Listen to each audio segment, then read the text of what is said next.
अस्सलामुअलैकुम। बोल न्यूज़ में मैं हूँ जवाद कमाल और मैं हूं सहर फातिमा। हेडलाइंस आप जान चुके हैं। बुलेटिन का बाकायदा आगाज करेंगे इस खबर के साथ कि पाकिस्तान ने भारत के अज़ाइम और गैर कानूनी इक़दाम के खिलाफ अक़वाम मुत्तहिदा और अमरीका में थिंक टैंक्स में आवाज़ उठा दी है। पाकिस्तान के मुस्तकिल मंदूब आसिम इफ्तिखार अहमद ने अक़वाम मुत्तहिदा की सलामती काउंसिल इजलास में भारतीय अज़ाइम और हक़ाइक़ से आगाह किया। सलामती काउंसिल से नोटिस लेने की दरख्वास्त कर दी है, जबकि सफ़ीर रिजवान शेख ने अमरीकी थिंक टैंक्स के सामने भारतीय दहशतगर्दी और गैर कानूनी हथकंडों का कच्चा चट्टा खोल कर रख दिया। अक़वाम मुत्तहिदा में पाकिस्तानी मुस्तकिल मंदूब और अमरीका में पाकिस्तानी सफ़ीर ने आलमी बिरादरी को भारत के अज़ाइम से खबरदार कर दिया। न्यूयॉर्क में पाकिस्तान के मुस्तकिल मंदूब आसिम इफ्तिखार अहमद ने कहा है कि भारतीय जारहियत आलमी अमन के लिए खतरा है। सलामती कौंसिल नोटिस ले। पाकिस्तान की दरख्वास्त पर अक़वाम मुत्तहिदा की सलामती कौंसिल का बंद कमरा इजलास मुनक़िद हुआ। इजलास के बाद मंदूब आसिम इफ्तिखार ने न्यूज़ कॉन्फ्रेंस में खिताब करते हुए कहा कि भारत के जारहाना अज़ाइम से खित्ते में अमन को खतरा लाहक है। दूसरी जानिब अमरीका में पाकिस्तानी सफ़ीर रिजवान सईद शेख ने थिंक टैंक इदारों के नुमाइंदों को पाक भारत कशीदा सूरत हाल पर तफसीली ब्रीफिंग देते हुए कहा कि पाकिस्तान इस वाक़े की गैर जानिबदाराना और शफाफ तहकीकात के मुतालबे पर कायम है और भारत का जंगी जुनून खित्ते के अमन के लिए शदीद खतरा बन चुका है। भारत की जानिब से पहलगाम वाक़े पर कोई ठोस शवाहिद पाकिस्तान या आलमी बिरादरी के सामने नहीं रखे गए, सिर्फ इल्ज़ाम तराशी की जा रही है जो काबिल कबूल है। और नाजरीन, अब खबर यह है कि भारत का कोई पड़ोसी मुल्क मोदी के शर से महफूज ना रहा। मोदी हुकूमत ने बांग्लादेश के लिए ट्रांजिट सहूलत रोक दी। इक़दाम से बांग्लादेशी मसनूआत की बरामदात दीगर ममालिक जाने से रुक गई। भारतीय इक़दाम के जवाब में बांग्लादेश ने भारत से रोड के जरिए सूती धागे की दरामद पर पाबंदी आयद कर दी है। बांग्लादेश की जानिब से ये पाबंदी इसलिए लगाई गई ताकि सस्ते दरामदी धागे से मुकामी सनतों को तहफ़्फ़ुज़ दिया जाए। भारतीय हुकूमत का जंगी जुनून उसके अपने अवाम के लिए ही वबाल जान बन गया है। भारतीय वजारत दाखिला ने मुल्क की तमाम रियासतों में ब्लैकआउट और फ़ज़ाई हमलों से बचाव की मशक़ों का हुक्म दे दिया है। अवाम मुस्तकिल खौफ में मुब्तला हो गए हैं, जबकि भारतीय वजारत दाखिला ने 7 मई को पूरे मुल्क में सिविल डिफेंस की फ़र्जी मशक़ें करवाने का हुक्म दे दिया है। भारतीय हुकूमत के हुक्म के मुताबिक फ़ज़ाई हमले के सायरन टेस्ट किए जाएंगे। शहरियों, तलबा वगैरह को सिविल डिफेंस की पहलू दी जाएगी ताकि वो किसी दुश्मन के हमले की सूरत में खुद को महफूज रख सकें। ब्लैकआउट कैमोफ्लेज के प्रोटोकॉल्स को फ़ाल किया जाएगा। ये मशक़ें तमाम रियासतों में की जाएंगी। और नाजरीन, अब आपको बताएं कि मोदी सरकार के हाथों के तोते उड़ गए। पाकिस्तान साइबर फोर्स ने भारतीय दिफाई इदारों का कंट्रोल संभाल लिया। मुतादिद वेबसाइट्स को हैक और हसास डेटा तक रसाई हासिल कर ली। इंडियन मीडिया ने दावा कर दिया कि 2 भारतीय अस्करी इदारों की खुफिया इंफॉर्मेशन पाकिस्तानी हैकर्स के हाथ लग चुकी हैं। इंडियन मीडिया का पाकिस्तान साइबर फोर्स नामी ग्रोह की जानिब से भारतीय दिफाई इदारों पर साइबर हमले और हसास डेटा तक रसाई का दावा। भारतीय मीडिया रिपोर्ट्स के मुताबिक सोशल मीडिया प्लेटफॉर्म एक्स पर पाकिस्तान साइबर फोर्स के अकाउंट ने दावा किया है कि इस ग्रुप ने भारतीय मिलिट्री इंजीनियरिंग सर्विस और Manohar Parrikar institute of defence studies and analysis के हसास डेटा तक रसाई हासिल कर ली है। रिपोर्ट के मुताबिक इस दावे में कहा गया है कि हमला आवरों ने दिफाई अहलकारों की जाती मालूमात तक रसाई हासिल की, जिसमें उनके लॉग इन क्रेडेंशियल्स भी शामिल हैं। ग्रुप ने वजारत दिफा के तहत काम करने वाली आर्मर्ड व्हीकल निगम लिमिटेड की ऑफिशियल वेबसाइट को भी हैक कर लिया है। वेबसाइट पर पाकिस्तानी परचम और अल खालिद टैंक की तस्वीर आवेजा कर दी गई है। भारत की लाकानूनियत और उस पर ढिठाई का मुजाहिरा। अपने हिस्से में पानी का गैर कानूनी जखीरा बढ़ाने के लिए मकबूजा कश्मीर में 2 हाइड्रो पावर प्रोजेक्ट्स पर काम शुरू कर दिया है और मोदी सरकार ने आलमी बरादरी के सवालों के जवाब देने के बजाय खामोशी से अपने हथकंडों को अमली जामा पहना दिया।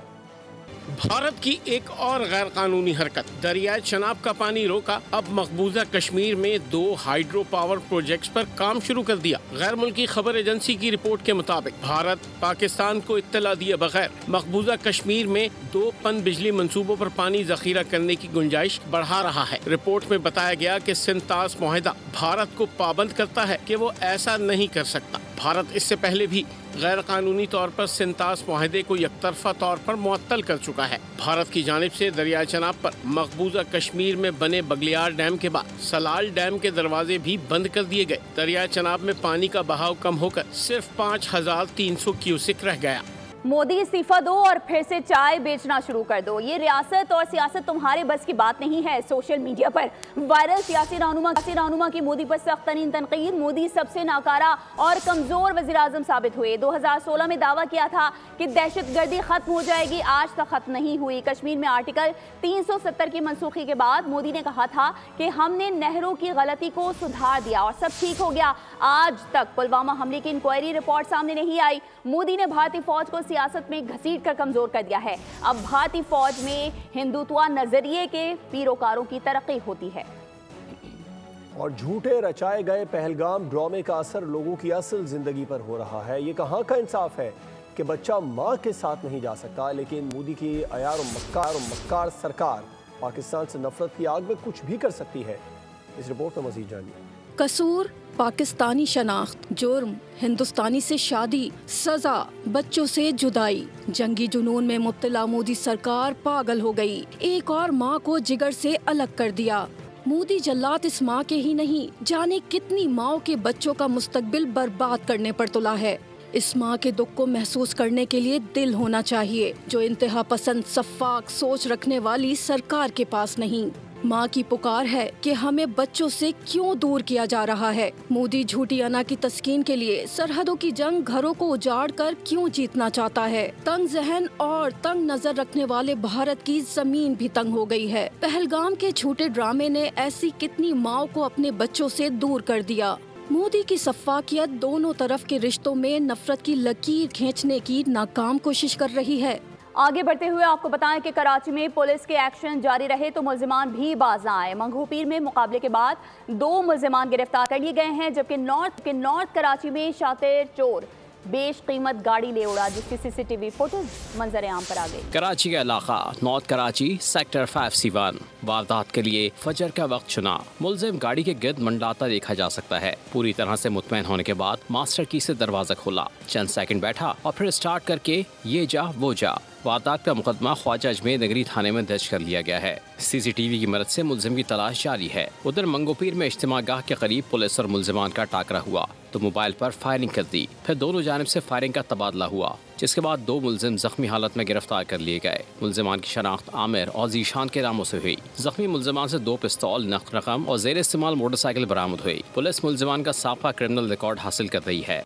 और कहीं तेज़ रफ्तारी, कहीं गैर जिम्मेदारी। कराची में हादसात का तसलसल बरकरार रहा। मुख्तलिफ वाक़यात में 2 अफराद जख्मी हो गए।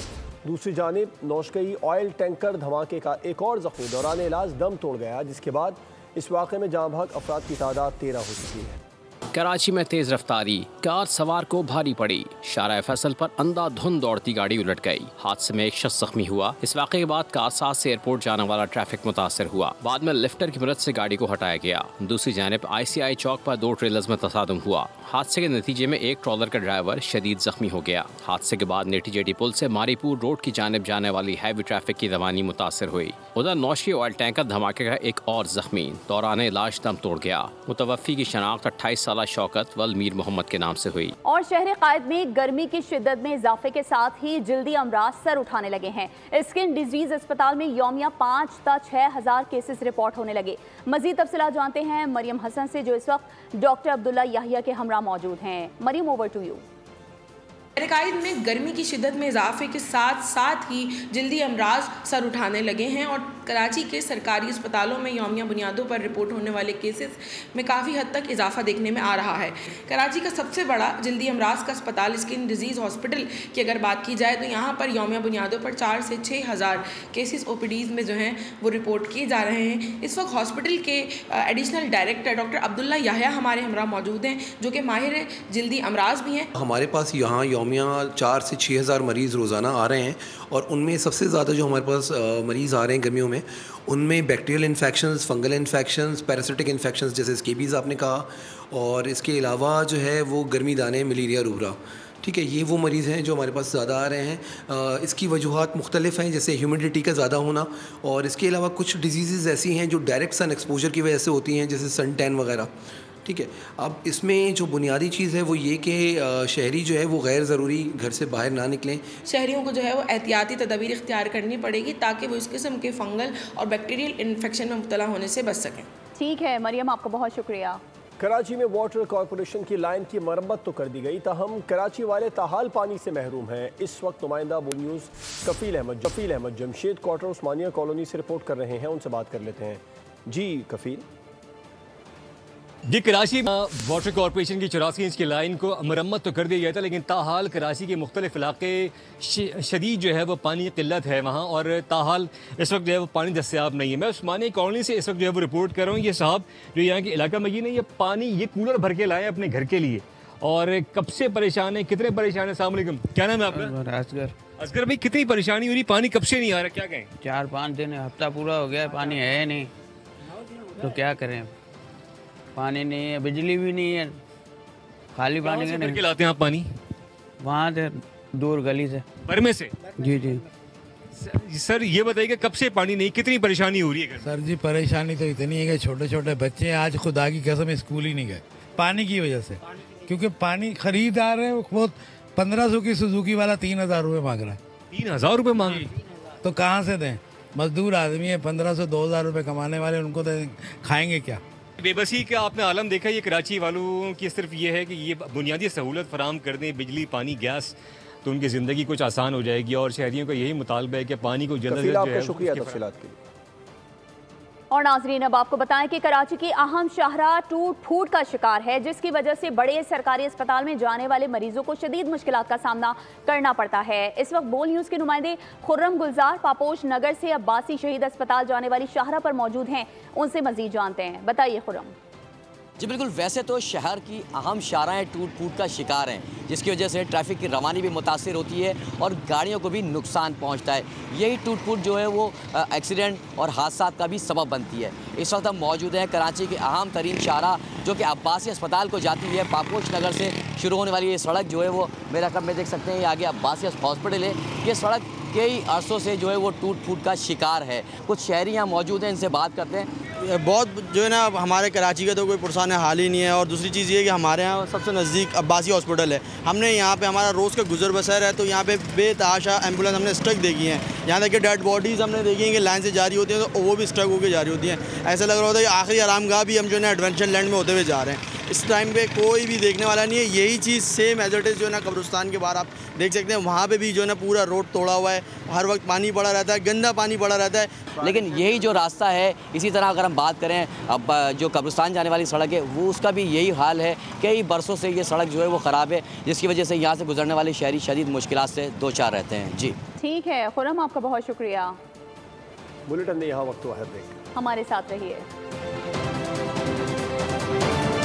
ब्रेक के बाद एक बार फिर खुशामद। और अब आपको बताएं कि सिंध असेंबली में सेनेट की खाली जनरल नशिस्त पर इंतखाब आज हो रहा है। पोलिंग का अमल इस वक्त जारी है। पीपल्स पार्टी के वकार मेहदिया और MQM के निगहत मिर्जा मद्दे मुकाबिल हैं। सेनेटर ताज हैदर के इंतकाल के बाद नशिस्त खाली हुई थी।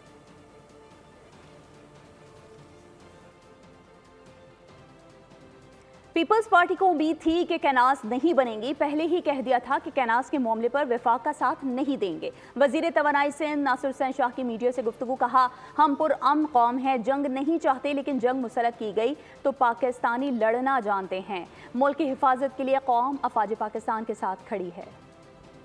पूरी उम्मीद थी कि ये नहीं बनेंगे, और फिर पीपल्स पार्टी ने तहिया किया हुआ था, हमारे चेयरमैन बिलावल भुट्टो जरदारी साहब ने, प्रेसिडेंट आसिफ अली जरदारी साहब ने, पूरी लीडरशिप ने, CM सिंध ने, कि अगर ये इस तरह की कोई बात होती है तो हम वफाकी हुकूमत का साथ नहीं देंगे। पाकिस्तानी पुरअमन कौम है, हम लोग बिल्कुल जंग नहीं चाहते, लेकिन अगर जंग मुसलत की गई तो लड़ना हम सब जानते हैं। हम सब एक हैं और अपनी मुल्क और कौम एक है, मुल्क की हिफाजत के लिए। जुनूनी भारत का चेहरा पूरी दुनिया में बेनकाब हो चुका है। मोदी का बयानिया पूरी दुनिया में ढेर हो रहा है। कौमी असम्बली में MQM रहनुमा फारूक सत्तार ने कहा, मोदी माइंडसेट पूरी दुनिया के अमन के लिए सबसे बड़ा खतरा है। इस बार पूरा इंडियन एयरफोर्स का स्क्वाड्रन पाकिस्तानी सरजमीन पर उतारेंगे। इस बार एक प्याली नहीं, चाय के ड्रम भरकर मोदी सरकार के लिए दिल्ली भिजवाएंगे। जुनूनी भारत का चेहरा जब बेनकाब हुआ और जो सारा मोदी माइंडसेट और मोदी का नैरेटिव था वो जमीन बोस हो रहा है, ढेर हो रहा है।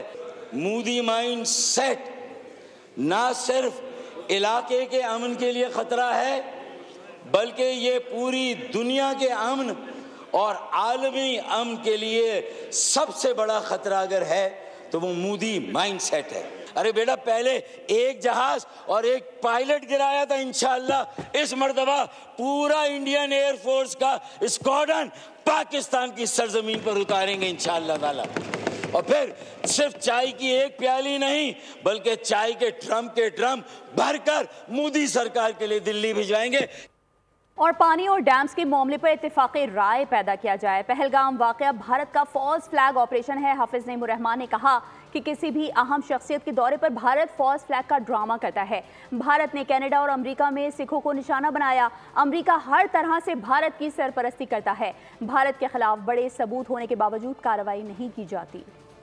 अब फिर पानी के मसले पर एक कंसेंसस पैदा किया जाए, डैम्स पर कंसेंसस पैदा किया जाए। हुकूमत को इनिशिएट करना चाहिए और उस पर एक कौमी इत्तेफाक़ी राय पैदा करना चाहिए। पहलगाम का वाक़या जो फॉल्स फ्लैग ऑपरेशन है, इसको बुनियाद बनाकर भारत ने कश्मीर में लोगों के घरों को तबाह करना शुरू कर दिया है। हम तो ये देखते हैं कि जब भी किसी भारतीय सदर का या नायब सदर का या किसी अहम आदमी का दौरा होता है तो भारत इसी तरह के फॉल्स फ्लैग ऑपरेशन करता है। कुछ और नहीं तो खुद जो सिखों को टारगेट करके भारत ने अमेरिका में और कनाडा में कत्ल किया है।